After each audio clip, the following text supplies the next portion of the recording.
commencer notre cours.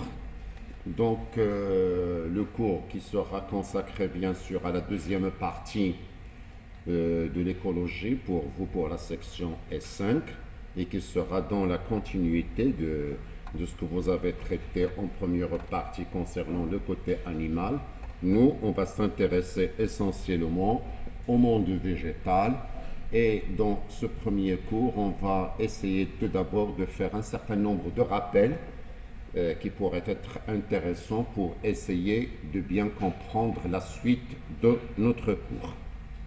Alors, comme introduction générale, un certain nombre, je disais, de rappels qui sont liés à une certaine terminologie que vous avez déjà utilisée, que vous avez déjà exploitée dans le monde animal, et qu'on va retrouver son équivalence aussi d'une autre façon dans le monde végétal.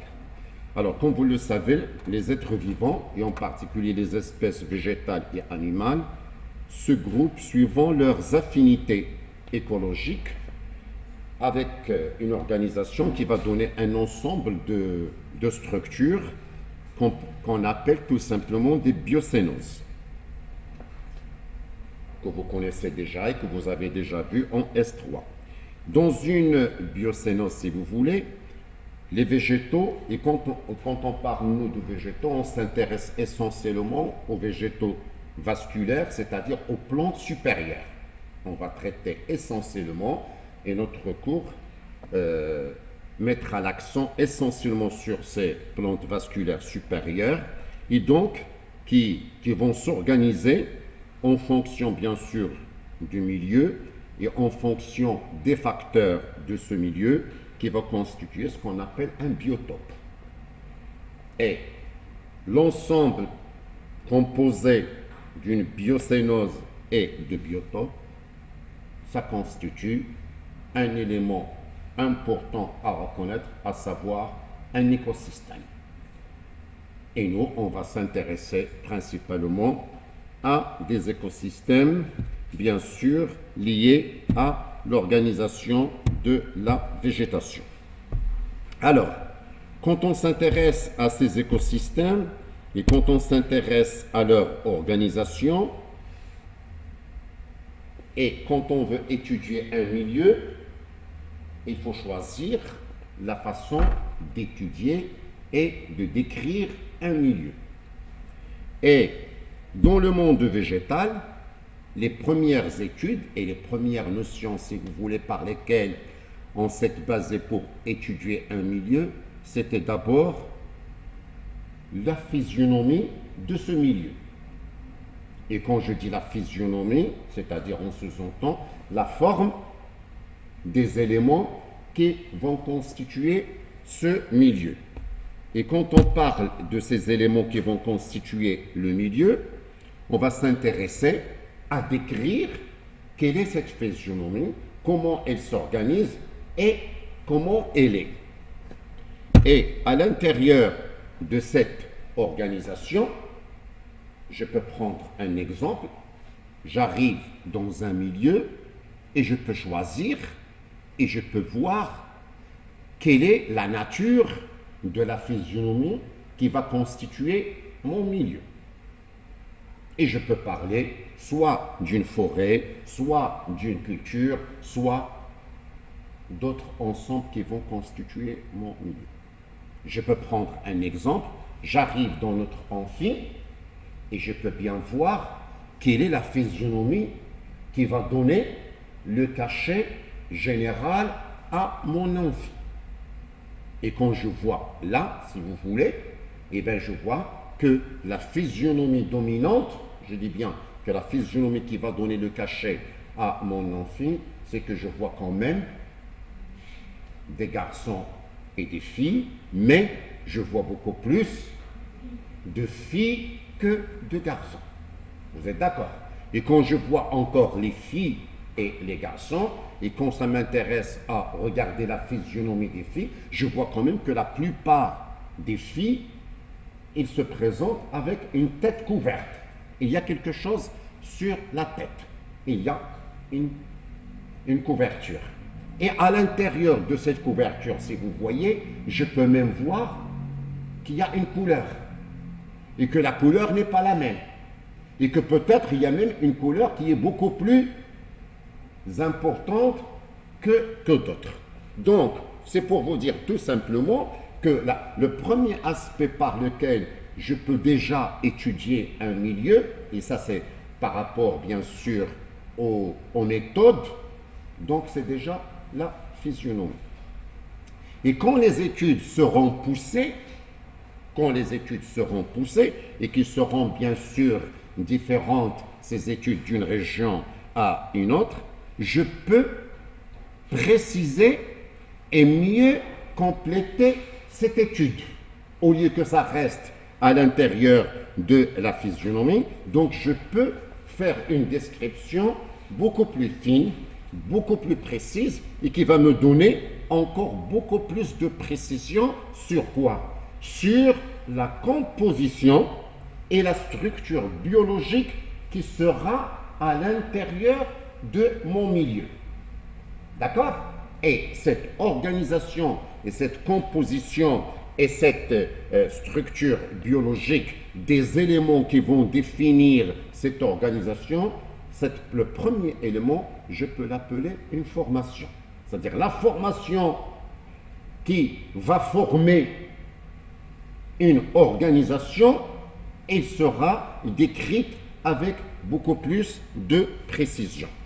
Et quand je vais descendre encore beaucoup plus précis à l'intérieur de ma formation, je peux voir quels sont les éléments qui vont constituer cette formation. Et ces éléments qui vont constituer cette formation auront un nom spécial que je peux appeler le groupement. Et quand je dis le groupement, c'est-à-dire que pour nous, dans le monde végétal, c'est-à-dire les espèces qui vont former la formation et qui vont essayer de s'installer à l'intérieur de mon milieu. Et quand je dis ils vont s'installer à l'intérieur de mon milieu, là, la première question va se poser. Comment ils vont s'installer?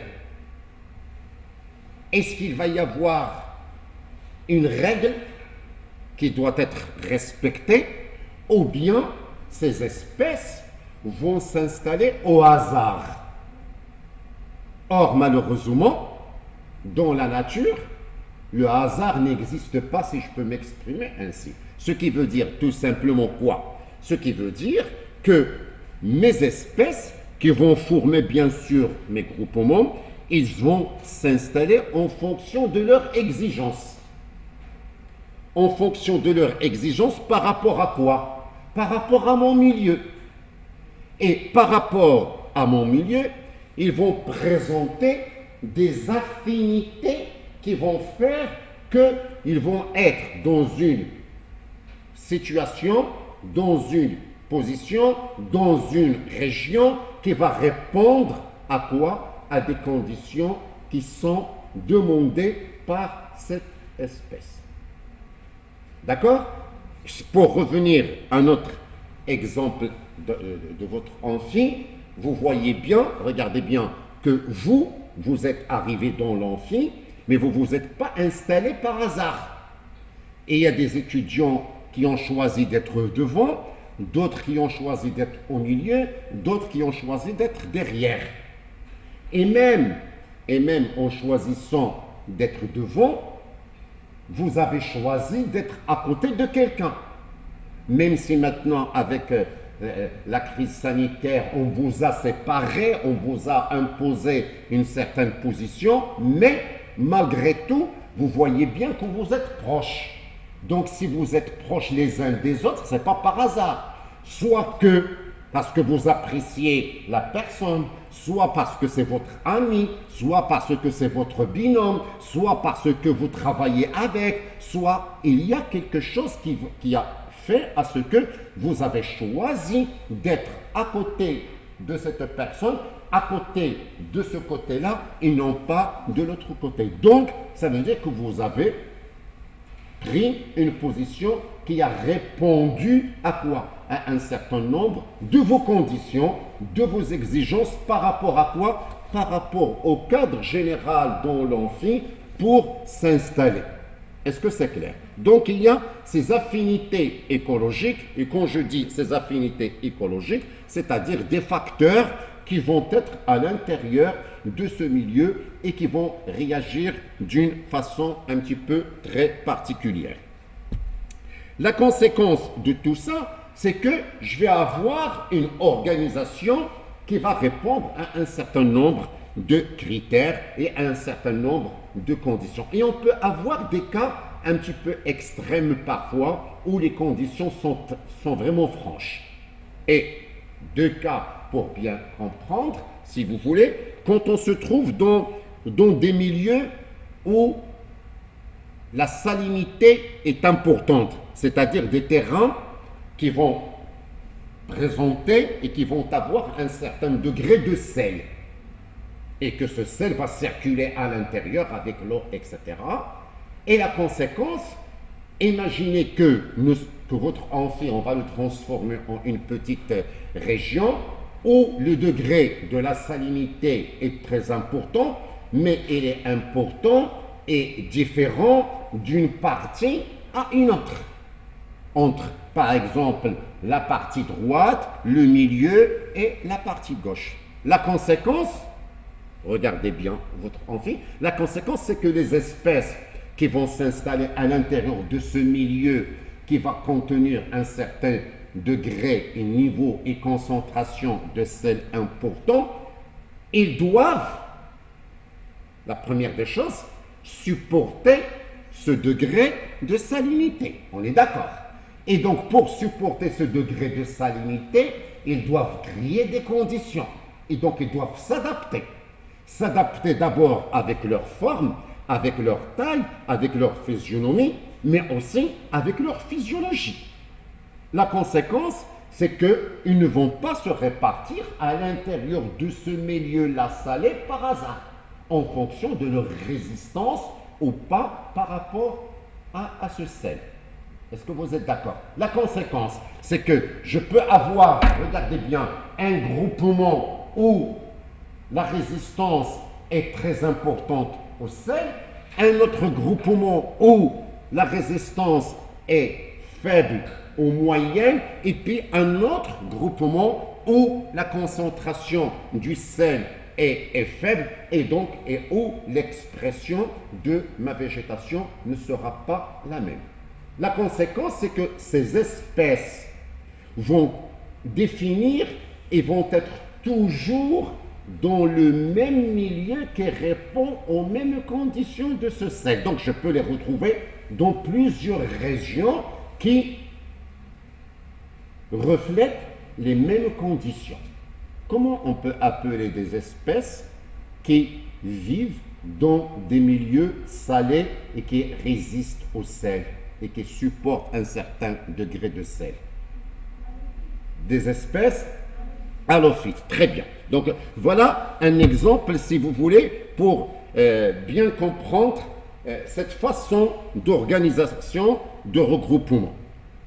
Alors, un autre cas aussi important pour vous montrer la part considérable des facteurs du milieu, c'est que si nous comparons les forêts de nos pays, de nos régions maghrébines, méditerranéennes, si vous voulez, nous pouvons constater qu'à une espèce forestière donnée correspond en général une certaine composition de sous-bois en relation avec la densité du couvert forestier, le degré d'humidité, la nature de l'humus qui sera formé et fourni par les feuilles.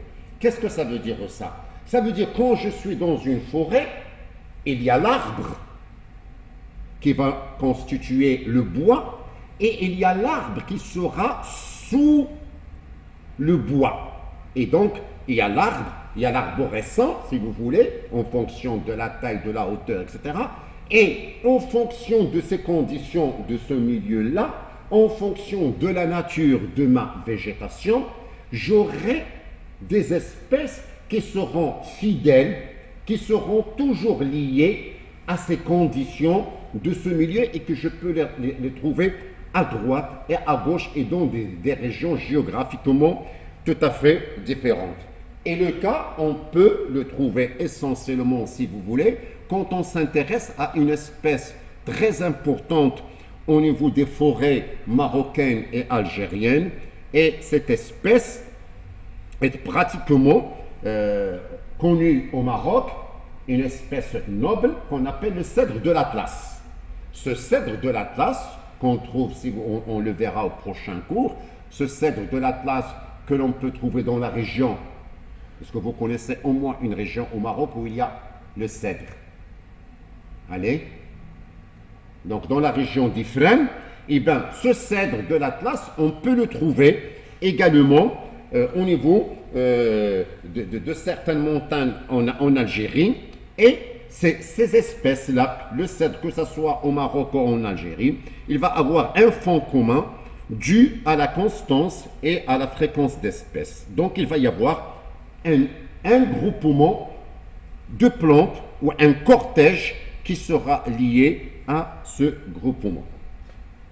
On parle bien sûr de groupement, on parle aussi au début de formation, et les éléments les plus importants, c'est que un groupement ou une formation, il pourrait être caractérisé par les espèces dominantes qui vont former ce groupement.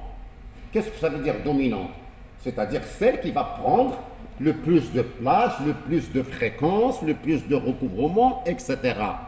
Si je reviens à l'exemple, regardez bien, si je reviens à l'exemple de votre amphi, on voit très bien que dans l'amphi, vous êtes la section 3. À l'intérieur de cette section 3 pour aujourd'hui, le samedi, eh bien, la dominance est donnée à qui à l'intérieur de cet amphi?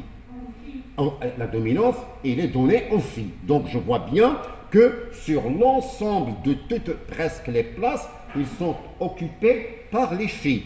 Et je peux même aller encore beaucoup plus loin avec des filles qui sont avec une tête couverte. Et je peux même aller beaucoup plus loin. À votre avis, regardez, quelle est la couleur que peut être dominante? Le noir. Vous voyez? Donc, je peux caractériser la section 3 par l'image que moi je peux garder dans ma tête. Ça serait quoi? Eh bien, c'est la section où il y a beaucoup plus de filles et avec bien sûr une tête couverte avec un foulard noir, etc. On est d'accord? Alors, à l'intérieur, ces espèces dominantes, si vous voulez, qui vont former ce qu'on appelle l'essentiel de la masse végétale et qui peuvent jouer bien sûr un rôle déterminant d'espèces formatrices, c'est-à-dire qu'ils vont former mon groupement et ils vont participer tout simplement quoi? À donner l'écologie et les conditions de quoi? De ma station, de ma région, les conditions de mon amphi. À l'intérieur de toutes ces formations, il peut y avoir aussi d'autres espèces, mais qui ne sont pas dominantes, le contraire de dominantes, et qui seront discrètes. Qu'est-ce que ça veut dire discrète? Ça veut dire qu'ils ne vont pas avoir une grande ampleur, une grande répartition, d'accord? Mais qui vont être quand même avec un élément, avec une position bien précise. Donc, je peux trouver, par exemple, que à l'intérieur, regardez bien, à l'intérieur de toute votre amphi, je vois qu'il y a quand même une petite tête. Regardez bien, c'est presque la seule, si je peux dire, et je dirais pourquoi la seule, qui n'a pas de tête couverte, qui est isolée dans son petit coin, etc. Et que je peux même aller beaucoup plus loin pour vous donner, et qui est, excusez-moi même si je n'aime pas utiliser le mot, et qui est étrangère. Oui ou non, vous êtes d'où? De Burkina, vous voyez? Vous êtes chez vous, mais c'est une façon tout simplement vous expliquer. Et donc, et qui est discrète, et qui peut caractériser, et qui peut donner un indice sur qui? Sur la section 3. Ah, la section 3, c'est la section avec des filles dominantes, etc., etc. Et parmi les espèces qu'on repère, eh ben c'est la section où il y a la jeune vocalise qui est tout à fait devant, en train de prendre des notes, etc., etc. Donc ça va nous donner un indice par rapport à quoi? À caractériser ce milieu. Alors, la conséquence de tout ça, c'est que donc ces espèces, si vous voulez, qu'on dirait dominantes et ensuite discrètes, vont avoir une, une organisation et une position et une représentativité importante à l'intérieur de ce milieu. Alors, si on prend une forêt, si vous voulez, l'exemple d'une forêt constituée par du cèdre, et on va la couper à blanc. Qu'est-ce que ça veut dire? À blanc, ça veut dire qu'on va couper au ras, on laisse rien, on coupe tout le bois. La plupart des plantes du sous-bois, c'est-à-dire tout ce qui était sous l'arbre, il y avait l'arbre qui a disparu, et tout ce qui était sous bois va disparaître. Et certaines vont résister, et certaines vont se développer, et certains vont persister pour longtemps. D'accord? Au bout d'un certain moment, si vous voulez, lorsque ces espèces vont persister, alors que j'ai coupé, et que pour que l'arbre se reconstitue, il faut des années et des années. Et si ça m'intéresse d'introduire un autre arbre, il faut que l'arbre que je vais introduire doit s'adapter et résister aux conditions de ce milieu. Qui pourra m'aider pour dire voilà l'arbre que vous devez choisir? Et bien la présence de ces espèces qui restent là et qui vont me donner un indice sur quoi? Sur les conditions du milieu, et donc qui vont orienter mon choix pour dire non. Dans le temps, il y avait l'espèce telle qui était là et qui était dominante, et donc je ne peux pas mettre une autre espèce parce que certainement ça ne va pas réussir, ça ne va pas tenir et ça ne peut pas aboutir. Donc, si vous voulez, on vient de voir que l'élément de base, un écosystème, ensuite la formation et plusieurs types de formation que je peux avoir. La formation, et avec l'unité de la formation, le groupement. Seulement, c'est que cette façon d'appeler ces organisations sont différentes d'une école scientifique à une autre, d'un auteur ou d'un chercheur, si vous voulez, à un autre en fonction des tendances. Le plus simple pour vous, c'est qu'on peut utiliser 3 termes. Et quand je dis on peut utiliser 3 termes, si ça vous intéresse de faire de la lecture sur le monde végétal, etc., vous pouvez, en fonction de ce que vous lisez, vous pouvez tomber sur le mot communauté. De la même façon qu'on parle d'une communauté animale, de la même façon qu'on parle de la communauté, allez, on va le dire, la communauté sénégalaise au Maroc, la communauté africaine, la communauté européenne, la communauté française, etc., etc., c'est-à-dire des groupements qui vont se retrouver ensemble et qui vont célébrer des moments de fête, etc., si vous voulez, parce qu'ils ont la même culture, ils ont la même façon de voir, etc. On est d'accord? Ça vous arrive de le faire? Oui ou non? Très bien. On peut aussi trouver le mot phytocénose. On est d'accord? La racine, elle est où? Phyto, c'est pour dire quoi? Là, très bien. Ensuite, on peut avoir le mot association. Donc voilà 3 façons d'exprimer comment les espèces peuvent s'organiser. Mais ce qui veut dire que ces 3 mots ne sont pas à 100% synonymes. Donc, en parlant de groupement, on veut dire tout simplement que les espèces se trouvent réunies en lot, en ensemble, de mêmes affinités écologiques. Le groupement, c'est des lots. D'accord? C'est des ensembles. En parlant d'association, quand je parle de mot association, il y a associé. D'accord? Alors, on risque d'introduire indirectement, si vous voulez, des rapports de dépendance entre les espèces et non seulement entre celles-ci et le milieu. Qu'est-ce que ça veut dire ça? Ça veut dire quand il y a le mot association, imaginez deux entre vous qui s'associent, s'ils s'associent parce que chacun a besoin de l'autre. On est d'accord? Et quand je parle de l'association des espèces, ça veut dire les deux espèces peuvent avoir des intérêts entre les deux. Ils peuvent partager quelque chose. Partager quoi? Partager des conditions du milieu. Et il peut y avoir une concurrence entre les deux espèces vis-à-vis de quoi? Vis-à-vis des facteurs du milieu. Soit de l'eau, soit de la lumière, soit des éléments minéraux, etc., etc. Et à un moment donné, si je peux dire, l'importance des rapports vont être importants et qui vont s'exprimer. Par quoi? Par la concurrence. Vous deux associés au début, un a besoin de l'autre.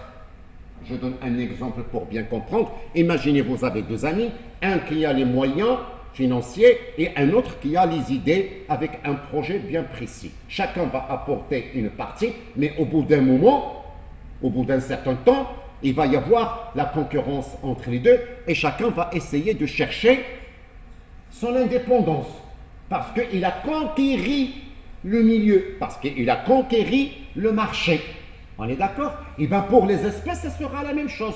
Une fois que l'une est devenue dominante, importante, etc., etc., et donc il peut éliminer l'autre parce qu'il devient à être concurrent. Donc, par la concurrence à l'intérieur du groupement, qui peut et qui entraîne le fait que l'écologie d'une espèce peut être différente suivant qu'elle soit ou qu'il est seul ou bien engagé dans l'association, selon son importance par rapport à l'association et par rapport à comment elle va tirer bénéfice par rapport aux facteurs qui sont dans mon milieu.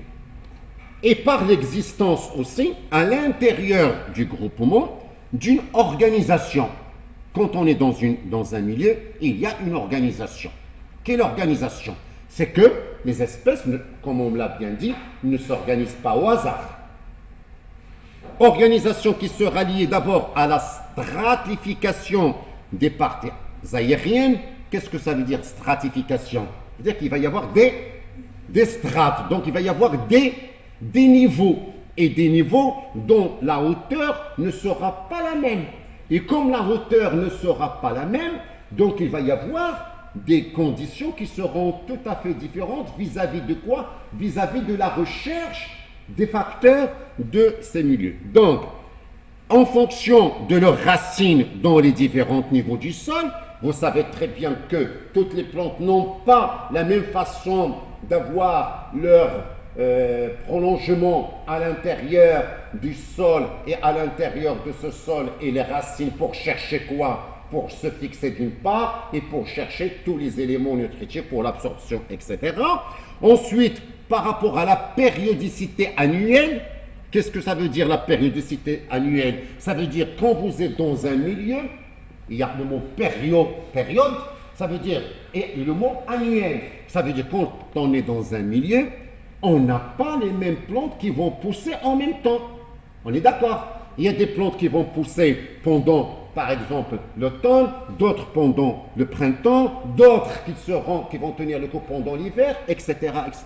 Et donc, ce qu'on appelle, si vous voulez, le spectre biologique de votre milieu n'est pas le même.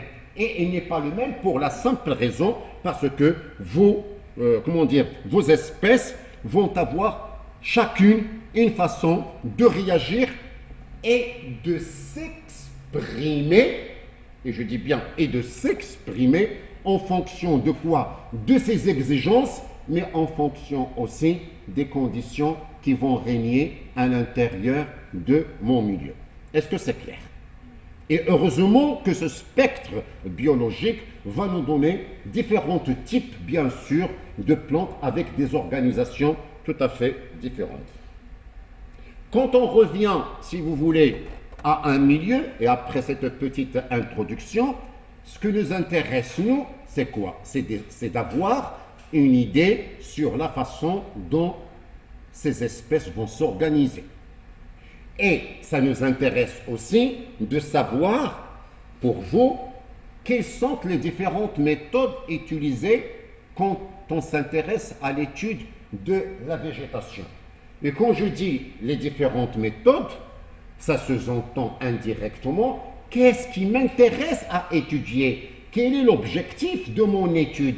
Qu'est-ce que je cherche? Quelle est la finalité?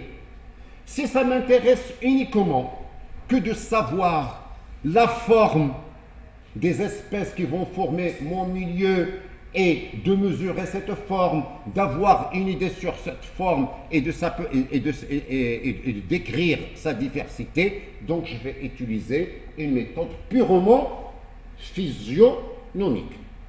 On est d'accord?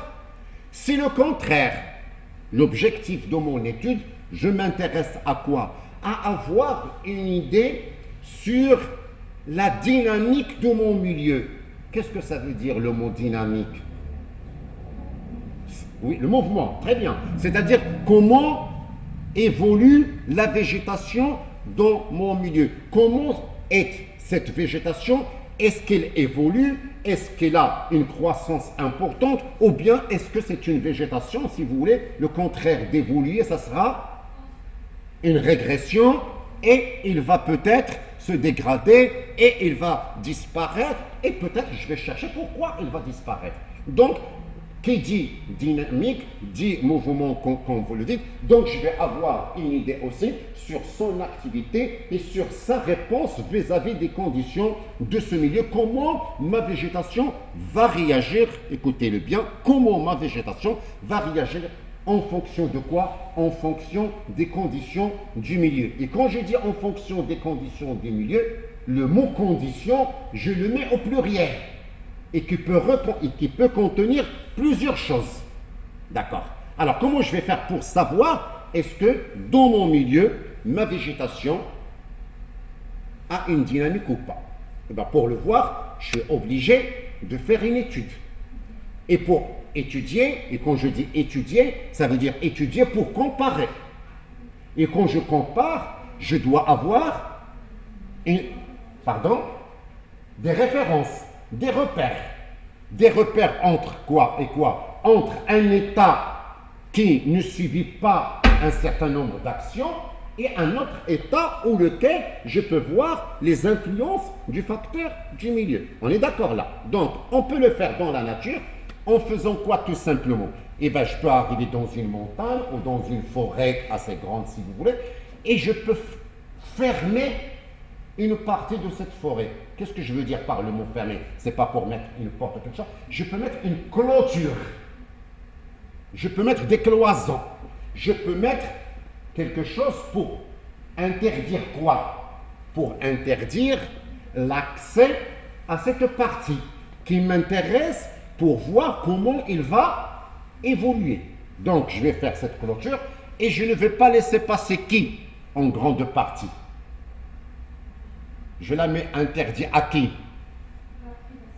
À l'homme. Et il n'y a pas que l'homme et ses animaux. Très bien, on est d'accord. Donc, je vais priver l'homme de quoi? D'exploiter cette partie. Et à côté, je vais laisser le milieu complètement ouvert. Qu'est-ce que ça veut dire ouvert? L'homme va passer, l'homme va essayer peut-être de prendre du bois, les animaux vont venir, ils vont essayer de brouter l'herbe, ils vont manger bien sûr les fruits des plantes qui sont disponibles, etc., etc.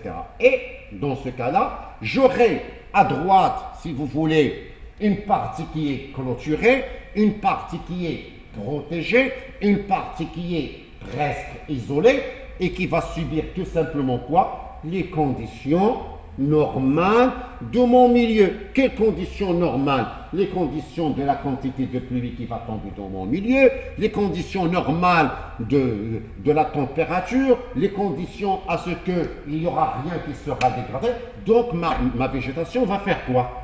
Va pousser normalement parce qu'il n'y a pas d'animaux qui va venir couper, et l'arbre aussi va pousser normalement, etc., etc. Et comme ça m'intéresse de bien chiffrer ça scientifiquement, je peux faire des mesures. Je peux m'intéresser et mesurer quoi? Mesurer la taille des espèces qui m'intéressent et de voir leur évolution sur un mois, sur 2 mois, sur 1 an, sur 2 ans, en fonction de la période qui m'intéresse pour avoir une idée. Le résultat, ça serait quoi? C'est que la partie qui est protégée va vivre en équilibre avec les conditions du milieu et la partie qui était ouverte va subir quoi? Eh bien, elle va subir l'action de l'homme, l'action de ses animaux, l'action de son pâturage, etc.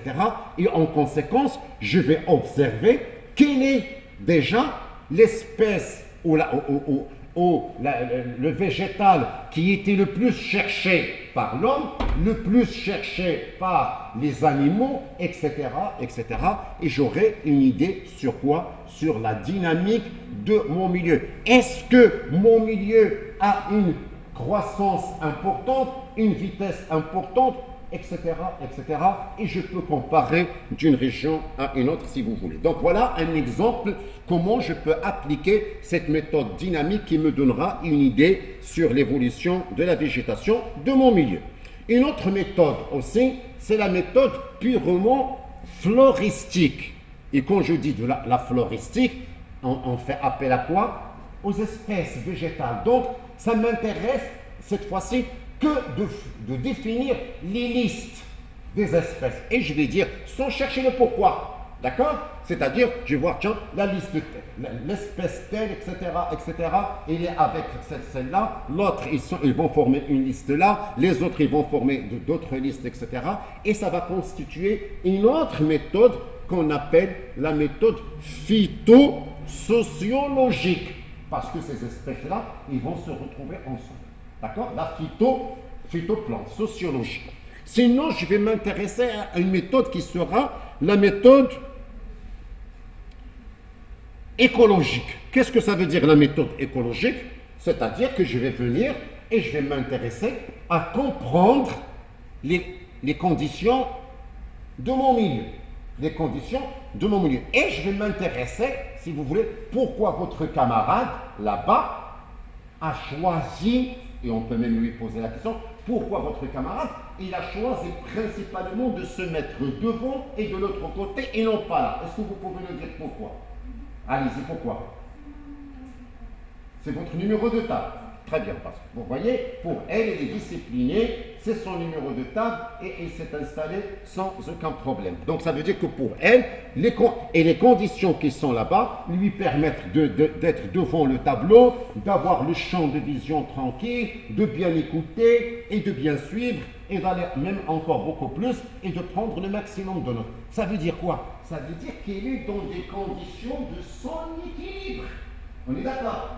Son équilibre à elle est là. Alors, si il était là, comme il aime s'installer du côté gauche, il ne sera pas à l'aise. On est d'accord? Est-ce que c'est vrai? Voilà. Donc, ça veut dire qu'il va se retrouver avec les conditions de son milieu qui ont fait qu'il a choisi cette position. Donc, on peut combiner, et c'est ce qui nous intéresse, on peut combiner une méthode floristique, c'est-à-dire les espèces, et les conditions du milieu, c'est ce qu'on appelle la méthode phytoplante, écologie, c'est-à-dire qu'on va chercher à comprendre le pourquoi de l'installation et de la répartition de ces espèces. Alors, après cette petite introduction, ne l'oubliez pas que l'objectif de notre cours aux prochaines séances, c'est d'étudier la végétation du Maroc. Et quand je dis d'étudier la végétation, on n'a pas bien sûr tout le temps nécessaire pour étudier toute la végétation, mais on va s'intéresser aux principaux écosystèmes, au moins forestiers, qu'on connaît au Maroc. Avant d'arriver à définir cette végétation sur le Maroc, il y a un virus.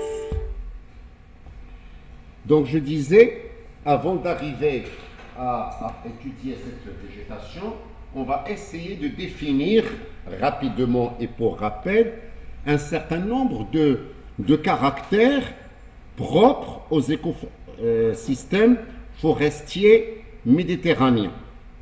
Vous le savez très bien que le Maroc est un pays méditerranéen, c'est-à-dire un pays qui se trouve à l'intérieur du bassin méditerranéen.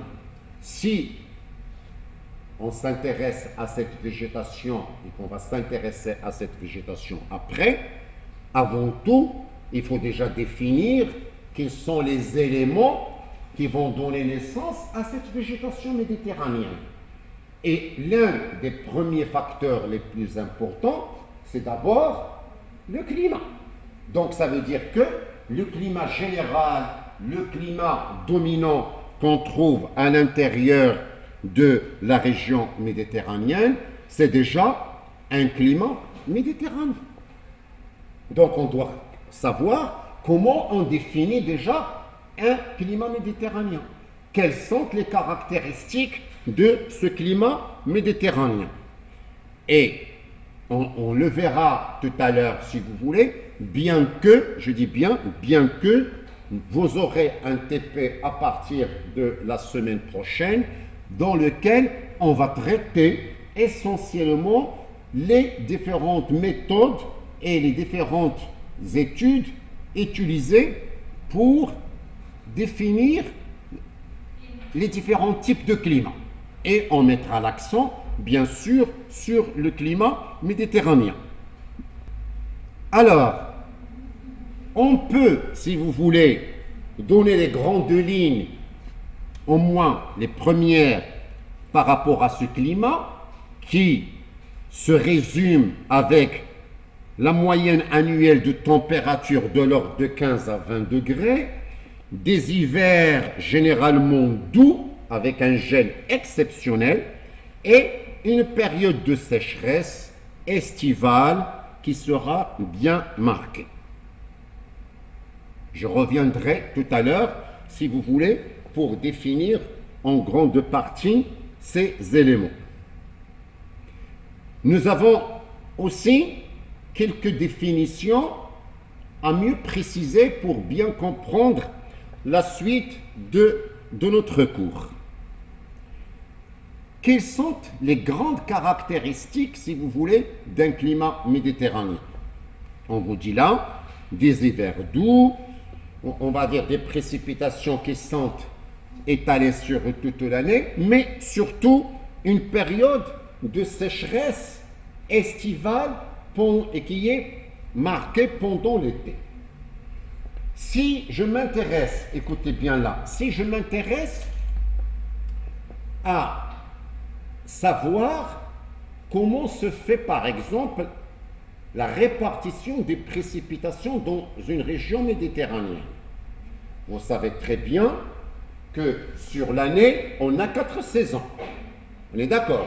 Qui sont par exemple l'hiver, le printemps, l'été et l'automne. On peut dire ça comme ça? Très bien. Si, regardez bien, je m'intéresse à ce qu'on appelle le régime pluvio-métrique saisonnier. Qu'est-ce que ça veut dire ça? Régime pluviométrique, ça veut dire de quoi? De la précipitation, métrie mesure des précipitations, et qui est saisonnier, c'est-à-dire pendant les saisons. Si je m'intéresse à savoir comment se fait la répartition de mes précipitations pendant les saisons et que je veux classer mes saisons, qu'est-ce que je veux dire? Je vais classer mes saisons. Quelle est la saison la plus pluvieuse la deuxième, la troisième et quelle est la dernière saison pour laquelle la quantité de précipitation est la plus faible. Je peux, en fonction de mes positions, de mes situations, de mes régions, soit avoir l'hiver en premier, suivi du printemps, suivi de l'automne, suivi de l'été. Soit je peux avoir, on est d'accord, soit je peux avoir, et je peux continuer. On est d'accord? Chose que je peux avoir, soit la dominance de l'hiver, du printemps ou de l'automne, et qui seront les premiers à être les plus pluvieux, mais chose dont je suis sûr et certain, c'est quoi? C'est que l'été représente la saison la moins pluvieuse et la plus sèche, très bien, moins pluvieuse c'est la plus sèche, et encore en même temps, qu'est-ce qu'il y a? Si c'est l'été, il y a un autre facteur qui est important et qui est la température qui sera la plus température. L'été, c'est pas la plus faible, à la plus élevée, donc la plus chaude. Donc je préfère entendre des termes qui sont précis et significatifs. Donc, vous l'avez dit vous-même, l'été, c'est là où il y a quoi? La quantité de précipitation la plus faible. Et on verra en TP, si vous voulez, avec une autre méthode, comment on peut bien étudier ça et comment on peut. Mais déjà, rien qu'avec le régime pluviométrique saisonnier, ça, c'est une caractéristique du climat méditerranéen. Voilà une des caractéristiques. C'est-à-dire que la saison la plus sèche et la moins pluvieuse et la plus chaude, c'est l'été. D'accord? Et on verra le détail, si vous voulez, en TP. Deuxième élément important qui nous intéresse, si vous voulez, c'est que la définition, écoutez-le bien, c'est que la définition d'un certain nombre de termes n'est pas la même selon qu'on est en Europe ou dans la partie sud-méditerranéenne ou encore au Maroc. Et le premier terme qui nous intéresse, nous, c'est le terme forêt. C'est-à-dire que si je suis en Europe, et en particulier en Europe moyenne, le fait de se retrouver dans un milieu et où le recouvrement de la végétation est supérieur à 80% et que la hauteur des arbres peut atteindre supérieur ou égal déjà à 10 mètres, je suis dans une forêt. D'accord? Ça, c'est en Europe. Quand je descends un peu au sud, quand je viens encore au Maroc, je ne trouve pas cette condition. C'est-à-dire que dans les pays méditerranéens, si on a un recouvrement supérieur à 40% et des tailles et des hauteurs qui sont supérieures à 4 mètres, on peut déjà utiliser le terme forêt. Donc vous remarquez bien quoi? Que la physionomie, que la forme, que l'architecture d'un milieu quand on est en Europe et l'image que j'aurai et la vision que j'aurai de la forêt en Europe ne sera pas la même à 100% lorsque je suis dans la région méditerranéenne et lorsque je suis au Maroc. Mais il peut y avoir des exceptions. Je dis bien, il peut y avoir des exceptions. Et on a des exceptions au Maroc, à votre avis, où on est sûr et certain que je trouve des arbres, généralement, dont la hauteur dépasse largement 4 mètres. dans la région du Nord, oui, ou encore dans la région d'Ifrane, comme on l'a dit tout à l'heure, et qui est constituée par quelle espèce? On vient de le dire, par le cèdre de l'Atlas. D'accord?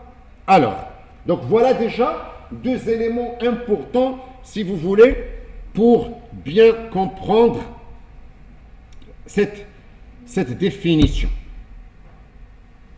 On est toujours dans la région méditerranéenne et on va essayer de comprendre les caractères de ces régions méditerranéennes, mais en particulier de la des écosystèmes. Premier élément à connaître, c'est ce qu'on appelle l'hétérogénéité. Qu'est-ce que ça veut dire le mot hétérogène? Différent. Donc il y a une grande diversité. D'accord. Alors, s'il y a hétérogénéité, de quel ordre? Première hétérogénéité, si vous voulez, c'est ce qu'on appelle l'hétérogénéité floristique et phytosociologique, puisque tout à l'heure on a bien dit, lorsque je vais appliquer une méthode d'étude qui est purement floristique, ça s'appelle aussi une méthode phytosociologique. On est d'accord? Donc ça veut dire quoi? Une hétérogénéité floristique. Ça veut dire qu'on aura beaucoup de quoi? D'espèces végétales, arborescentes, sylvatiques, etc. et tout, qui vont constituer ou bien qui vont participer à former quoi? À constituer les différents types de paysages ou encore les différents types d'écosystèmes. Donc j'aurai plusieurs types de quoi? D'écosystèmes liés à quoi? Liés tout simplement à cette diversité d'espèces. Et quand je dis hétérogénéité et diversité, etc., ça veut dire que c'est déjà l'élément de base de quelque chose qui est très important dans la nature et maintenant en écologie, à savoir la biodiversité qui nous intéresse et qu'on verra par la suite. Donc on a une grande biodiversité. Et cette biodiversité, elle est beaucoup plus importante parce que liée à la grande diversité des espèces, par leur nombre, par leur fréquence, par leur répartition, beaucoup plus lorsque je m'installe par rapport à l'Europe. C'est pour ça, si vous voulez, que le Maroc présente cette grande biodiversité et c'est pour ça que le Maroc sera un pays qui sera très intéressant pour les chercheurs, pour venir comprendre la répartition et l'écologie d'un certain nombre d'espèces. Et je ne vous donne pas le nombre, bien sûr, de ces plantes-là qui reste important, qui peut dépasser les 40 jusqu'à 50, alors qu'au niveau de l'Europe moyenne, elle est pratiquement faible et qui ne dépasse pas les 12 à 20. En dehors de cette hétérogénéité floristique des espèces, c'est qu'il y a une raison. C'est qu'il y a des facteurs qui sont responsables de la présence de cette diversité. Hétérogénéité cette fois-ci, biogéographique et historique. Qu'est-ce que ça veut dire ça? Biogéographique, ça veut dire il y a un terme qui est la géographie, on est d'accord? Donc il y a des espaces, des milieux tout à fait différents et que ces espaces tout à fait différents pourraient être à l'abri d'espèces différentes, on est d'accord? Et il y a l'histoire. Quelle histoire? L'histoire de la région méditerranéenne. Et le bassin méditerranéen, si vous voulez, ou la région méditerranéenne, c'est une région qui a une très longue histoire. Une histoire géologique, et je ne rentre pas dans les détails. Une histoire climatique, avec toutes les différentes phases, et je ne rentre pas sur tous les éléments du quaternaire, des glaciations, etc., etc. Une histoire culturelle, et toutes les civilisations que l'on trouve à l'intérieur de bassin méditerranéen, une histoire très ancienne, architecturale, etc. Et je peux donner qu'un exemple très simple. Si on ne prend que le cas du Maroc, regardez bien, pour la plupart de vous, vous savez très bien que le Maroc est un pays qui a une longue histoire et que lorsque vous êtes au nord du Maroc, quand vous êtes dans le nord, la région de Tanger, Tétouan, Chefchaouen, etc., l'architecture que vous avez dans ces régions et les paysages que vous avez dans ces régions, la population que vous avez dans ces régions avec leur culture, leur tradition, etc., n'est pas la même que lorsque vous êtes dans la région de Fès, Ifrane, Meknès. Ce n'est pas la même chose que lorsque vous êtes dans la région de Marrakech, etc. Ce n'est pas la même chose que lorsque vous êtes dans la région d'Agadir. Ce n'est pas la même chose que lorsque vous êtes dans la région de Ouarzazate, Zagoura, Mhamil. Et ce n'est pas encore la même lorsque vous êtes dans la région de Dakhla, l'Ayoun, le Sahara marocain, etc. Donc il y a une grande diversité et cette diversité s'est répercutée sur toutes les composantes de quoi? De mon milieu. Est-ce que c'est clair?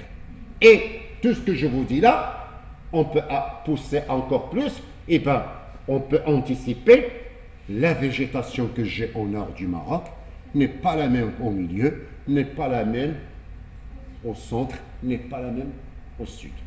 Pour aller beaucoup plus loin, puisque je sens que vous suivez bien. Est-ce que c'est clair?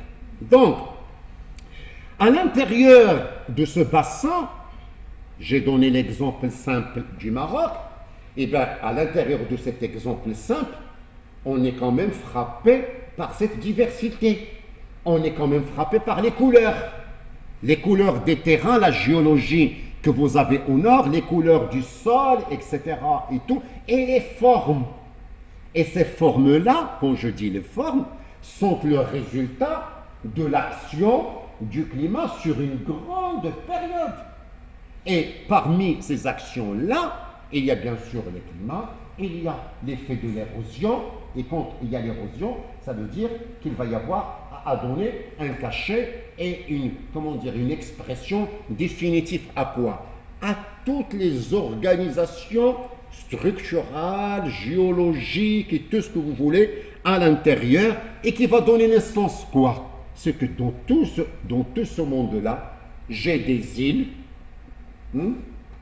j'ai des montagnes avec des hauteurs et des altitudes tout à fait différentes.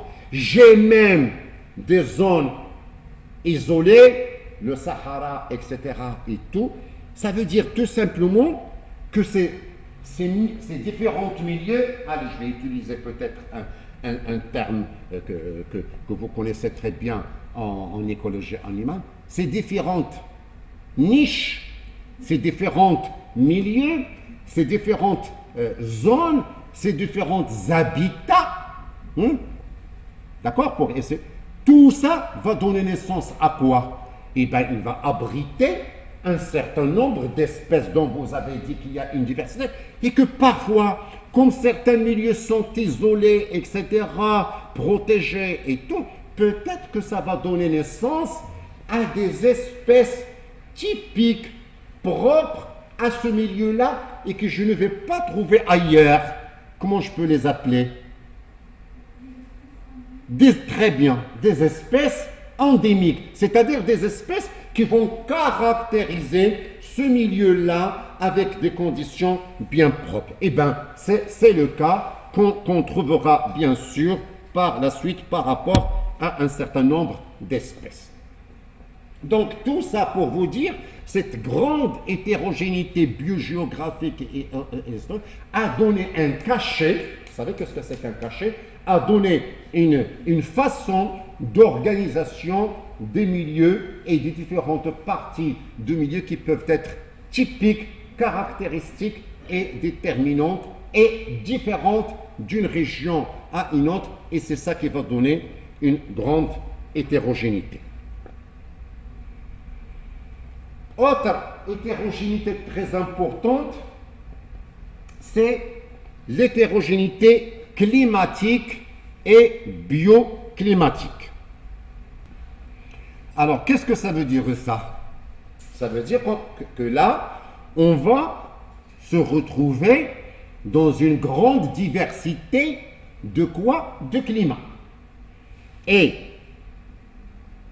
cette diversité du climat méditerranéen est très importante parce qu'il est lié aux facteurs qui vont définir le climat et à leur diversité. Et ça sera l'objet, bien sûr, du TP qu'on va essayer de voir la semaine prochaine. Mais on va dire quand même quelques éléments pour bien comprendre ça. Premier élément important pour nous, si vous voulez, c'est la diversité et le grand intervalle et la grande différence du facteur pluviométrique. Qu'est-ce que ça veut dire le facteur pluviométrique? C'est-à-dire le taux, allez-y, vous lisez sur votre Google, allez-y, c'est ça? Non, je vois, je suis avec vous. Ah, c'est très bien. Donc, le taux, très bien, le taux de précipitation ou la quantité de précipitation, si vous voulez, qui va tomber au Maroc, qui nous intéresse, et lorsque je m'intéresse à cartographier la répartition de ces précipitations en fonction des quantités et en fonction des régions. On vous a présenté une carte, et cette carte, écoutez-le bien, qui est très importante à exploiter pour la suite. Je profite pour vous dire que chaque document que vous avez pour votre cours a sa place considérable pour bien comprendre la suite de votre cours. Et que ces documents-là, on en aura besoin depuis la première séance jusqu'à la dernière séance. Ce qui veut dire, très clairement, essayez de les voir, de les revoir et de les bien assimiler. Et si vous avez un souci, n'hésitez pas à poser des questions.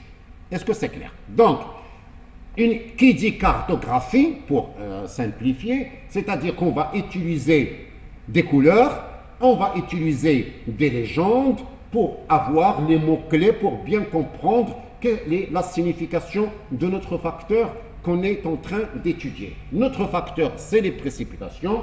Je remarque que j'ai utilisé des couleurs qui sont sombres, ou ce qu'on appelle des couleurs chaudes, c'est le rouge et l'orange, ou l'orange et le jaune un peu foncé, et puis des couleurs fraîches, ou encore claires, ou encore froides, pour dire les quantités de précipitations les plus importantes.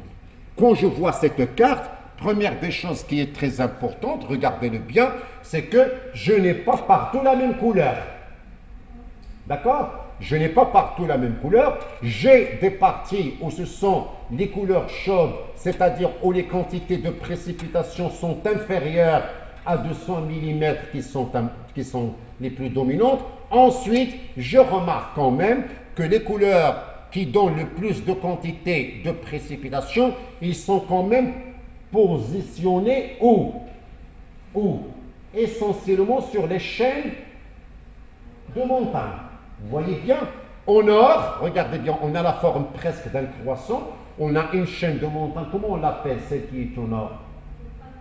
Le Rif.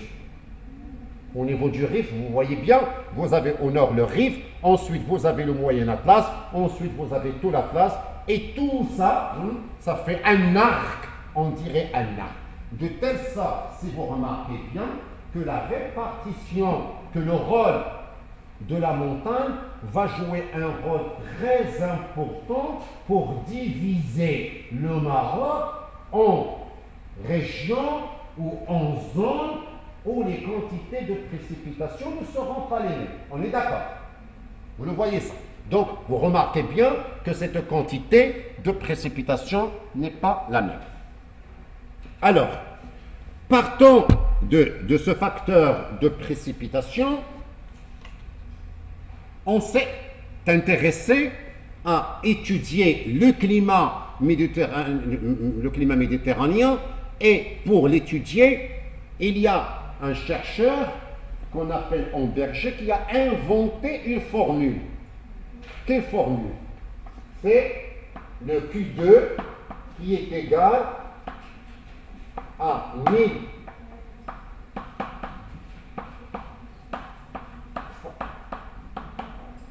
donc, bien que ça sera l'objet de notre TP, et c'est pour ça que j'ai posé la question tout à l'heure, qui est convoqué et qui n'est pas convoqué au TP, comme ça ceux qui ne sont pas convoqués au TP et qui auront le TP en distanciel, au moins vous profitez pour bien comprendre l'explication sur Q2. D'accord? Amberger a inventé ce quotient. Qui dit quotient dit un rapport. Qui dit rapport dit il y a un numérateur et un dénominateur. Je suis clair? Qu'est-ce qu'il a placé comme facteur de ce quotient? 1000 fois P. P pour dire quoi? La moyenne annuelle des précipitations. Donc c'est une moyenne annuelle calculée sur de grandes périodes, comme le cas qu'on a fait, rappelez-vous, en S3. Et donc, il a mis au numérateur des précipitations, et pour donner de l'importance à ces précipitations, il les a multipliées par 1000. Donc, qui dit précipitation dit l'eau. Ce qui veut dire que dans la région méditerranéenne, le premier facteur important dans le climat, c'est déjà l'eau. On est clair. Deuxième facteur, c'est quoi? Il a utilisé des facteurs température, donc des facteurs thermiques. D'où le nom de son quotient, qu'on appelle comment? Le quotient pluviothermique. Pourquoi pluviothermique? Parce qu'il a combiné les précipitations et les températures. Et les températures sous quelle forme? Sous deux formes différentes. Grand M pour dire quoi? La moyenne des maxima du mois le plus chaud. Donc on va s'intéresser au mois le plus chaud. Généralement, et je dis bien généralement, il fait chaud quand dans une région méditerranéenne? Pendant l'été. Donc ce qui veut dire, si je vais chercher mon grand M, eh bien mon grand thème, je vais aller directement aux alentours, au mois chaud, et je vais chercher. On est d'accord? Ensuite, deuxième facteur, c'est quoi? Le petit thème. Petit thème, c'est le contraire.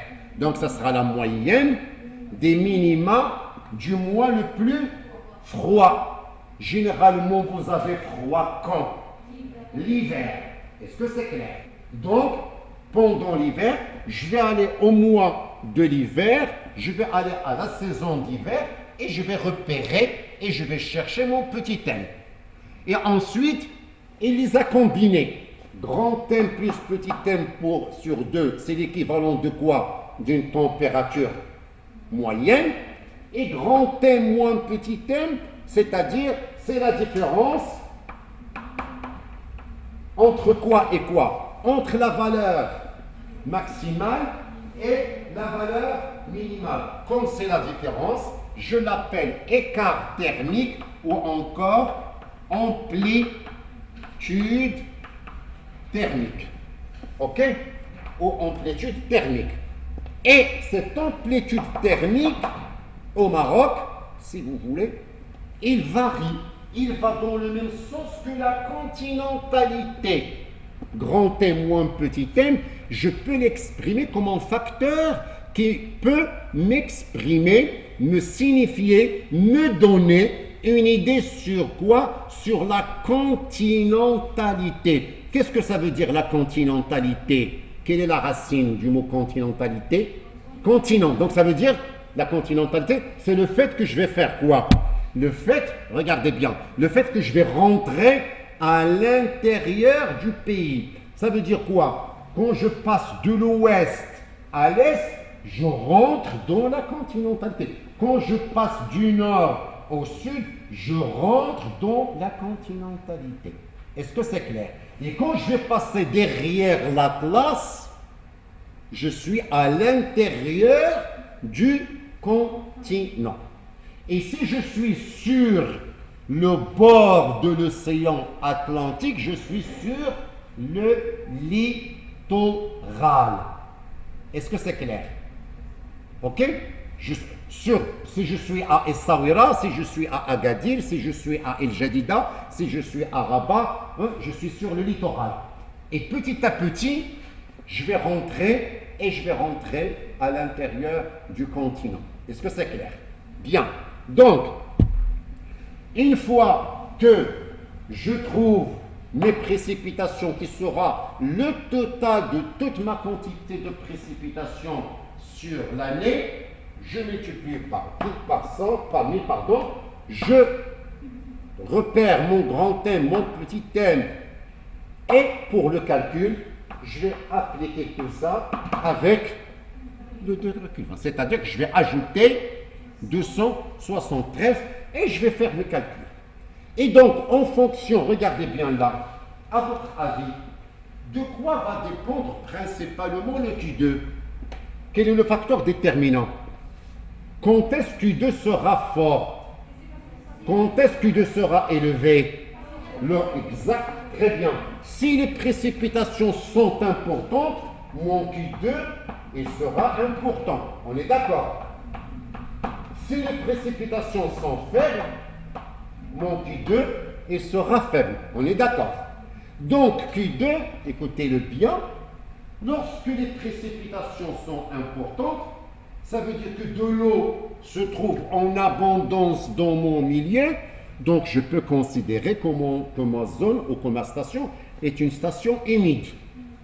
Le contraire, si les précipitations sont faibles, le Q2 sera faible et donc l'humidité sera faible. Et donc le contraire de l'humidité, ça serait l'aridité. Très bien. Ça serait l'aridité. Qu'est-ce que ça veut dire ça? Ça veut dire que ce quotient, écoutez-le bien une bonne fois pour toutes, ce quotient pluviothermique d'Amberger, je peux aussi l'appeler un quotient ou bien un indice d'aridité. Parce qu'il nous renseigne aussi bien sur l'aridité ou encore sur l'humidité. Mais on préfère utiliser le terme aridité, soit indice d'aridité, soit quotient pluviothermique d'Amberger. On est d'accord? Donc en fonction de quoi, regardez bien, si je reviens sur ma carte, en fonction, regardez bien ce que je vais dire là, en fonction de la position de ma station, et où ma station reçoit une certaine quantité de précipitation, la valeur de mon Q2 ne sera pas la même. On est d'accord? On est d'accord? Donc la valeur de mon Q2 ne sera pas. Donc j'aurai plusieurs valeurs de quoi? De Q2. Et donc, si j'ai plusieurs valeurs de Q2, je dois classer, je dois départager mes valeurs de Q2. On est d'accord? Est-ce que vous avez compris ce que je veux dire? Très bien. Donc, si je dois découper mes valeurs de Q2, quel est le but? Ne n'oubliez pas que le but de la formule, c'est d'essayer de comprendre le climat. Oui. D'accord? De comprendre le climat. Donc, Je peux savoir le climat dans mon milieu d'après cette formule. Très bien. Donc, Amberger, il a calculé ça, il a trouvé un certain nombre. Je suis en train de vous raconter de l'histoire pour bien comprendre la mise en place de la figure. Donc, il a calculé et il s'est dit, comme je vous ai dit, il y aura plusieurs valeurs. Comment je peux classer mes valeurs de Q2? Mais une fois qu'il a calculé, il a remarqué quand même quelque chose. Il a remarqué que des stations, regardez bien, ont la même valeur de Q2, ils ont la même valeur de Q2. Normalement, puisqu'ils ont la même valeur de Q2, ils doivent avoir le même climat. Très bien, très bien. Et puisqu'ils vont avoir le même climat, ils doivent avoir la même Très bien, très bien, très bien. C'est bien, vous suivez bien. Donc, même valeur de Q2, ça veut dire le même climat et donc automatiquement, logiquement, la même végétation. Or, dans la nature, il a observé que ce n'est pas toujours le cas et qu'il y a des exceptions et qu'il y a des différences. Regardez votre bande ici. Vous voyez? Ok? Je peux bien imaginer ça comme si la même valeur de Q2. On est d'accord? Et pourtant, à l'intérieur de ce banc, vous avez 4 fils qui sont installés d'une façon différente. On est d'accord? Et j'irai même beaucoup plus loin pour bien comprendre. Ils sont installés de la même façon et ils ne sont pas habillés de la même façon. On est d'accord? On dirait que j'ai téléphoné pour que vous soyez installés là. Ils ne sont pas installés de la même façon. À votre avis, laquelle parmi ces 4 filles-là, même s'il y a une exception, laquelle la moins habillée, la moins couverte, si vous voulez? Vous êtes d'accord? Très bien. Et les plus couvertes, ils sont là. On est d'accord? Ils sont dans le même banc. Regardez-le bien, ils sont dans le même banc. S'ils ne sont pas couverts de la même façon, ça veut dire quoi? Ils n'ont pas la même quoi? La même résistance vis-à-vis de quoi? Très bien. Vous avez vu? Très bien. Vous avez vu? Froid. Ils n'ont pas la même résistance vis-à-vis du froid. On est d'accord? Et puisqu'ils n'ont pas la même résistance vis-à-vis du froid, ils vont s'exprimer d'une façon tout à fait différente. On est d'accord? Là-bas, c'est une espèce, là, c'est une autre, et là, c'est une autre, et là, c'est une autre. On est d'accord? Donc, ça veut dire qu'en Berger a dit, puisque il y a le même Q2, normalement, je dois avoir le même climat, et je dois avoir la même végétation, comme je n'ai pas la même végétation, donc il y a un autre facteur secondaire que je ne vois pas dans la formule, mais qui réagit dans la nature et qui impose à ce que mes espèces vont s'exprimer et ils vont occuper le milieu. C'est quoi? C'est le froid. C'est-à-dire la valeur de petit m, c'est-à-dire la façon dont l'hiver va passer à l'intérieur de votre région.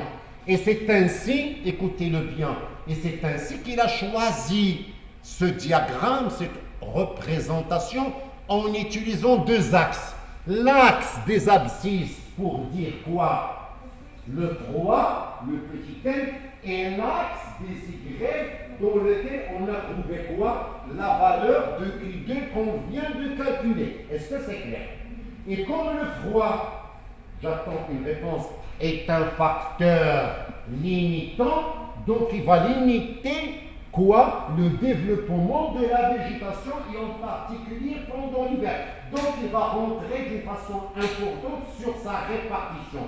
Et c'est pour ça qu'il a découpé, regardez bien, il a découpé le climagramme en quoi? En des parties où l'hiver est froid, en des parties où l'hiver est frais, en des parties où l'hiver est tempéré et en des parties où l'hiver est chaud. Et avec des intervalles entre chaque partie. Vous voyez?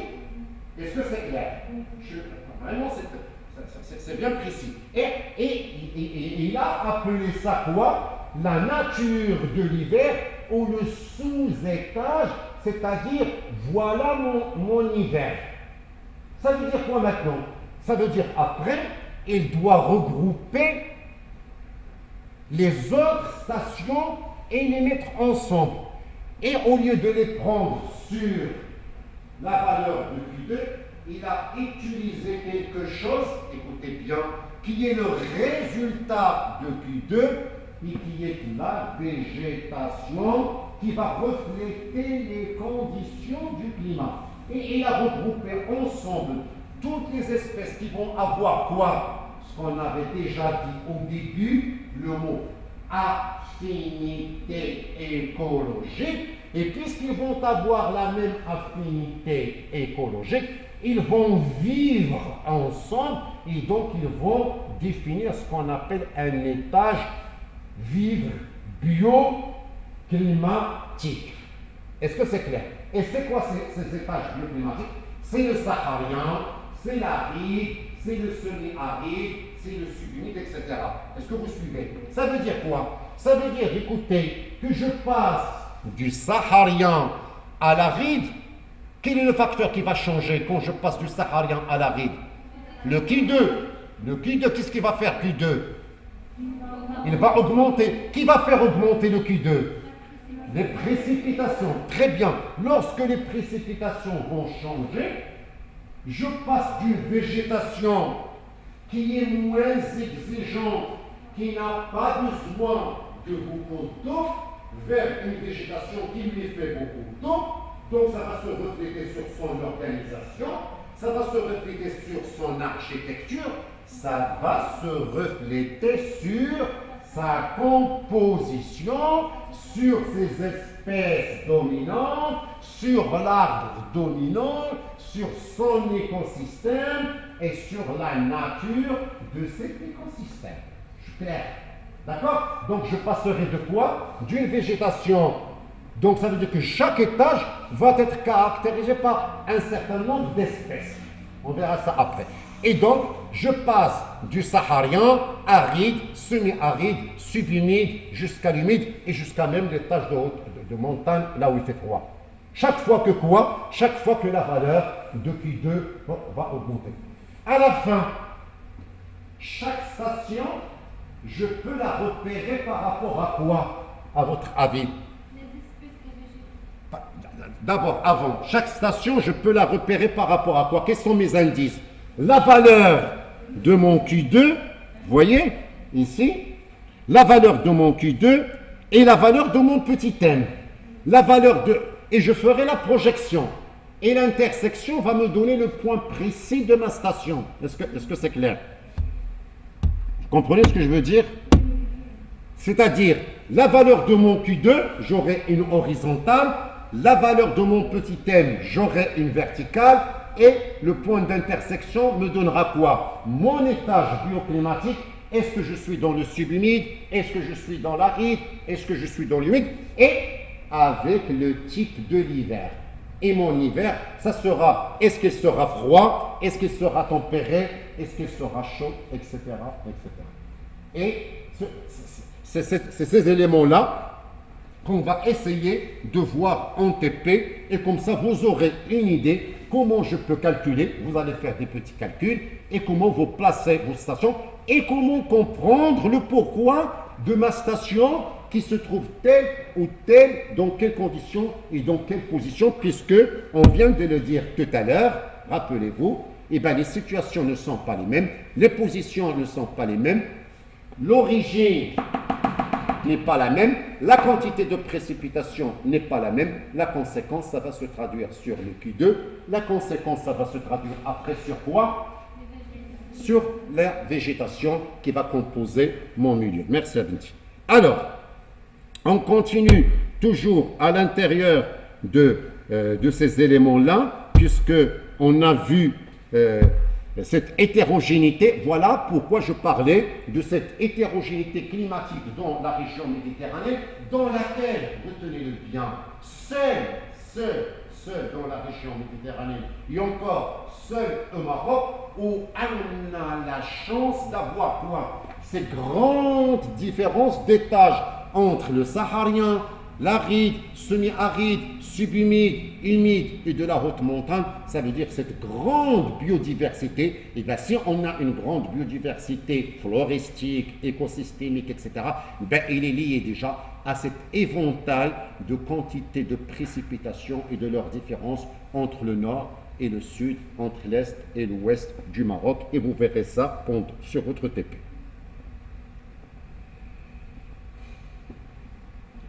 Hétérogénéité des milieux, hétérogénéité du climat, et on verra les détails en TP. Et bien, comme vous l'avez bien compris, je suis content de vous entendre suivre, c'est que ça va se refléter sur le milieu. Et donc, il va y avoir une hétérogénéité de quoi? Eh bien, hétérogénéité des écosystèmes forestiers et qui sera liée à la nature et à la diversité des forêts qu'on aura à étudier. Alors, sans rentrer dans les détails, pour l'instant, les principales forêts et formations, si vous voulez, caractérisant ces régions méditerranéennes, c'est ce qu'on appelle des forêts laurifoliées. Laurifoliées. Laurifolié, ça veut dire quoi? Laurier. Vous savez qu'est-ce que c'est que le laurier? Le laurier rose, le laurier blanc, hein? Fla. D'accord? Ok? Et qui sont sclérophiles. Qu'est-ce que ça veut dire? Ça veut dire des forêts, écoutez, dont les arbres ont des feuilles, et que ces feuilles, lorsque vous les prenez, lorsque vous les touchez, ils seront rugueuses, ils sont durs, ils sont coriaces, et ils vont se terminer par des petites épines. D'accord?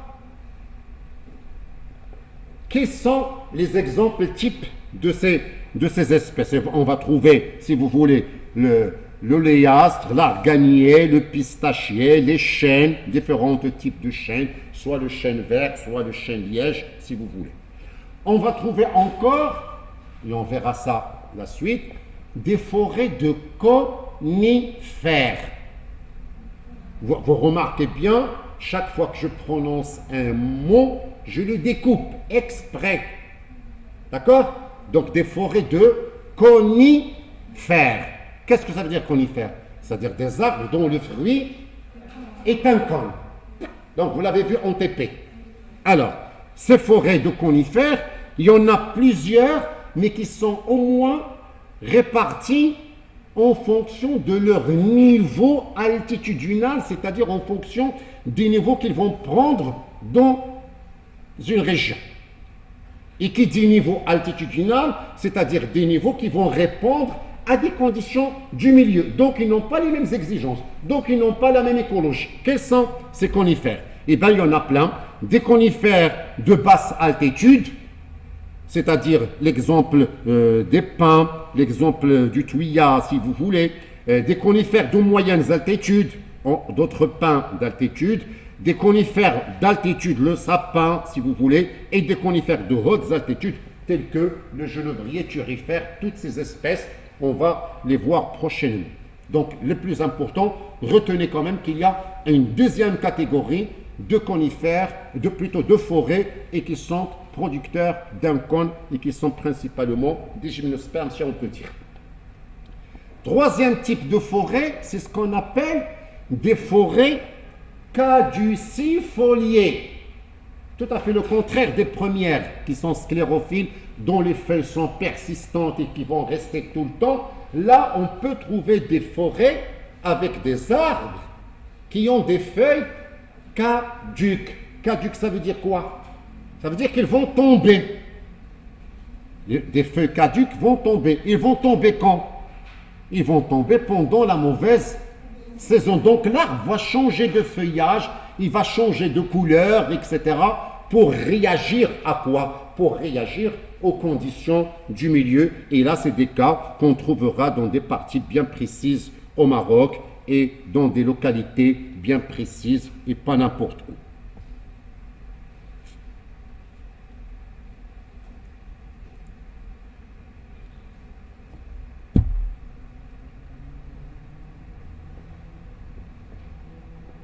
On a vu tout à l'heure le climagramme d'Auberger, on a vu les étages bioclimatiques, je viens de décrire un certain nombre de forêts, donc je peux faire la même chose aussi, à cartographier ces étages bioclimatiques et de savoir où se trouve l'étage saharien, où se trouve l'étage aride, où se trouve l'étage humide, etc., etc., et qui sont liés à la valeur de Q2 qu'on a calculée, mais aussi à la végétation qu'on a cartographiée et la végétation qui va se trouver ensemble. Ce qui veut dire, dans la suite de notre cours, il serait intéressant de bien connaître cette carte et de savoir, puisque notre but aussi, c'est de décrire la végétation et de dire, par exemple, allez, je vais prendre un petit exemple comme ça, regardons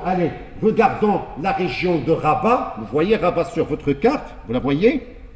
Oui? Vous la voyez maintenant?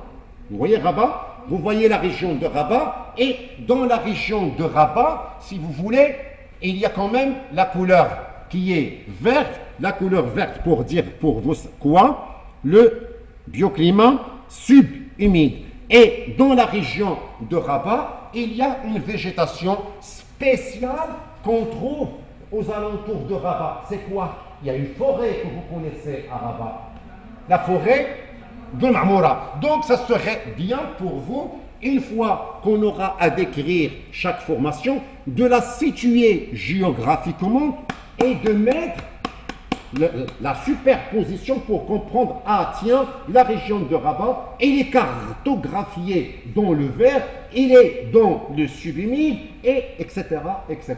Et ça sera de même pour les autres espèces. Donc ce qui veut dire, c'est une carte dont vous aurez l'utilité et vous aurez besoin de bien l'exploiter. Alors, dernière partie, pour finir notre premier chapitre, en dehors des hétérogénéités qu'on a évoquées tout à l'heure, l'un des caractères les plus importants dans une région méditerranéenne, c'est l'instabilité et la vulnérabilité. Qu'est-ce que ça veut dire quelqu'un d'instable? Le contraire d'instable. Stable, quelqu'un de stable. Vous savez qu'est-ce que c'est que quelqu'un de stable? Et instable, voilà, très bien. Vulnérable, qu'est-ce que ça veut dire? Quelqu'un de vulnérable. Quelqu'un de fragile. Très bien. Il ne faut pas être fragile. Alors, l'instabilité, donc ça veut dire que les régions méditerranéennes, ce sont des régions qui vont se caractériser par une fragilité et une instabilité. Pourquoi cette instabilité? Eh bien, si on a une instabilité, c'est que déjà, il y a des facteurs, et en particulier, les facteurs qui sont liés à cette hétérogénéité. Puisqu'on a une hétérogénéité, quand il y a l'hétérogénéité, ne l'oubliez pas, il va y avoir des concurrences, etc. Donc ça veut dire qu'il peut y avoir une qui va être concurrencée par l'autre, une qui va se fragile beaucoup plus que l'autre, une qui va subir des facteurs qui ne sont pas les mêmes, une qui va résister à d'autres, etc. Donc tout ça, ça va se traduire sur les différents écosystèmes en grande partie. Autre élément important, ne l'oubliez pas, on l'avait dit tout à l'heure, c'est que le bassin méditerranéen est un bassin de longues histoires, avec toutes les histoires que l'on peut imaginer, avec toutes les sortes que j'avais évoquées tout à l'heure. Et à l'intérieur de cette région qui est ancienne, il y a des espèces qui vont constituer des paysages, et quand ces espèces se trouvent depuis de longues années, donc ils vont finir par faire quoi? Par être vieilles. Et quelqu'un de vieux, à un moment donné, il va perdre quelque chose. Il va perdre quoi? Son activité, et surtout quelle activité? Physiologique et tout, et surtout la fertilité. D'accord? Donc pour nous, ces arbres-là, ils vont perdre quoi? Leur pouvoir de se reproduire, de se régénérer, de donner des graines, et que ces graines ne peuvent plus assurer quoi? Assurer la continuité de ces espèces. Donc ils vont finir à un moment donné par disparaître. Pourquoi? Parce que ce sont des espèces qui seront un petit peu dépassées par l'âge, si je peux m'exprimer ainsi pour simplifier. Autre caractère aussi, qui est très important, en dehors de ce caractère d'archaïsme et d'isolement que l'on retrouve à l'intérieur de ces régions méditerranéennes et qui va avoir une action importante sur ces espèces, l'avant-dernier caractère, c'est le caractère écologique. Et dans ce caractère écologique, il y a un facteur important et qu'on a bien défini, et qui est du premier ordre, et qui est même le premier facteur limitant, à savoir, très bien, les précipitations. Et Et l'un des traits marquants des précipitations quand on est dans une région méditerranéenne, vous pouvez penser à ce que vous avez étudié l'année dernière en S3, rappelez-vous le TP, quand on a tracé les courbes de précipitation de la région de Marrakech, rien que pour comprendre, l'un des caractères de ces précipitations, c'est quoi? C'est l'irrégularité. Qu'est-ce que ça veut dire l'irrégularité? Ça veut dire que le contraire des réguliers, c'est régulier. D'accord? Donc cette irrégularité des précipitations, et qui est une caractéristique bien sûr du climat méditerranéen, et à l'intérieur de l'irrégularité, il y a aussi l'intensité de la pluie. C'est-à-dire qu'il peut y avoir, sur des périodes bien précises, à ce que votre région peut recevoir sur une durée assez réduite, en une seule nuit, si je peux dire, et on a de la chance si ça tombe la nuit, en une seule nuit, la quantité de précipitations que normalement on peut recevoir en un mois et parfois même en 2 mois. La conséquence, c'est que cette quantité qui vient brusquement d'un seul coup et qui va tomber sur des milieux, et si ces milieux-là ne sont pas protégés, si ces milieux-là sont nus, il n'y a pas de végétation, etc., vous pouvez imaginer les conséquences de quoi? Des inondations, des catastrophes, et on se rappelle très bien d'un certain nombre d'exemples de catastrophes de la région de l'Ourika, et c'est quelque chose que l'on vit ailleurs, que ce soit au Maroc ou en France ou en Europe ou ailleurs, où vous avez des intensités où les quantités peuvent endommager et faire des dégâts énormes par rapport à la population. La conséquence, bien sûr, de cette eau qui va tomber dans votre milieu et qui va bien sûr entraîner le départ du sol, va entraîner le lessivage, va entraîner des matériaux et tout ça va venir de la montagne, de l'amont, et qui va entraîner des dégâts importants que l'on peut trouver au niveau des barrages, au niveau des terrains de culture, etc. Et ça peut donner des catastrophes. Et c'est pour ça maintenant qu'on a un petit peu changé des méthodes et qu'on a essayé d'installer des détecteurs pour avoir une idée sur ces éléments-là. Dernier facteur qu'on va essayer de voir, c'est le facteur anthropogène, c'est-à-dire le facteur humain, l'homme. Et vous le savez très bien, l'homme a détruit volontairement la majeure partie des forêts par la dégradation, avec le défrichissement, et tout ça, pourquoi? Pour chercher, puisque là où l'homme s'installe, il cherche soit les terrains de culture, soit il cherche des terrains parce que le développement démographique impose qu'il doit couper tout ce qui est végétation, il doit tout dégrader pour installer soit, allez, on va dire, des usines, soit des hôtels, soit des golfs, soit des terrains d'autres choses, soit changer de culture pour un intérêt purement économique, et tout simplement pour montrer que l'urbanisation, là où l'homme s'installe, il va s'installer au détriment de quoi? De la terre, des ceintures vertes. J'ouvre un tout petit exemple. Regardez autour de Marrakech, on avait toute une ceinture verte de quoi? De la palmeraie qui était beaucoup plus importante à des étendues énormes. Et bien regardez maintenant ces étendues, et bien tous ces espaces verts, ils sont remplacés par quoi? Par du béton, on bétonne, et quelles que soient les directions autour de Marrakech, que ce soit sur la route de l'Ourika, que ce soit sur la route de Casa, que ce soit sur la route d'Agadir, que ce soit sur la route de Fès, sur un rayon à peu près d'une dizaine jusqu'à même une vingtaine de kilomètres, tout a été transformé, et on trouve quoi? Eh bien, on trouve des hôtels et on trouve toute une urbanisation qui s'est installée. Voilà, donc voilà en grande partie, si vous voulez, ce premier chapitre qui fait en grande un certain nombre de rappels, un certain nombre de révisions. Donc je vous invite d'abord à bien réviser votre cours, à essayer, je dis bien pour essayer de bien suivre la suite, d'essayer de voir la plateforme par rapport aux éléments qui sont déposés en grande partie pour voir votre TP, pour ceux qui sont convoqués au TP, je vous invite à imprimer les documents, à les lire, à anticiper, comme certains l'ont bien fait ce matin et qu'ils étaient en relation avec le cours, c'est très bien, d'accord? Parce que ça va vous aider à bien comprendre. Et en même temps, je dis bien, et en même temps, vous avez de la chance d'avoir votre cours en présentiel. Je dis bien, vous avez de la chance d'avoir votre cours en présentiel. Essayez de jouer aussi le rôle de quoi? De tutorat, d'accompagner vos camarades qui n'ont pas la chance d'être en présentiel et d'essayer de partager avec eux les éléments à droite et à gauche qui ont été expliqués, dites d'une autre façon, puisque on se trouve dans des conditions un petit peu particulières pour avancer ensemble.